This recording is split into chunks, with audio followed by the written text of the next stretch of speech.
Hello friends, welcome back to our channel.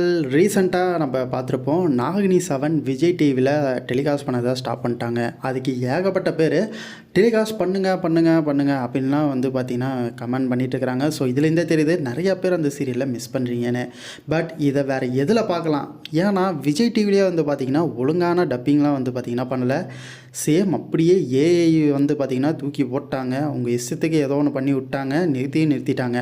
So அதை விஜய் டிவியில் தான் பார்க்கணுன்னு அவசியம் கிடையாது. ஆல்ரெடி பார்த்திங்கன்னா இப்போ நம்ம சொல்ல போகிறது, இப்போ கரண்ட்லி பார்த்திங்கன்னா ஹிந்தியில் எவ்வளோ எபிசோடு போயிருக்கோ 39 எபிசோடு வரப்போகுது.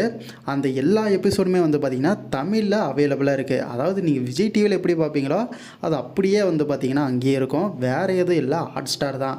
ஹாட் ஸ்டாரில் பார்த்திங்கன்னா இது வரைக்கும் ஹிந்தியில் வந்த எபிசோடு எல்லாமே பார்த்திங்கன்னா தமிழ்லேயும் அங்கே அவைலபிளாக இருக்குது. ஸோ பார்க்கணுன்னு நினைக்கிறவங்க மிஸ் பண்ணாமல் பாருங்கள். இது ஆல்ரெடி நிறைய பேருக்கு தெரிஞ்சிருக்கும். பட் இருந்தாலும் நிறையா கமெண்ட் வந்திருக்கு. ஸோ அதுக்காக தான் இந்த வீடியோ. பட் இன்னும் ஒரு சிலர் என்கிட்ட ஹாட் ஸ்டார் இல்லை அப்படின்னு ஃபீல் பண்ணுவீங்க. அப்படி யாராச்சும் இருந்தீங்கன்னா மறக்காமல் வேறு அப்படின்னு சொல்லி கமெண்ட் பண்ணுங்கள். வேறு எதில் ஹாட் ஸ்டார் இல்லாமல் நாகினி 7 எபிசோட்ஸ்லாம் பார்க்கலாம் அப்படிங்கிறத வேறு ஒரு வீடியோவில் பார்க்கலாம்.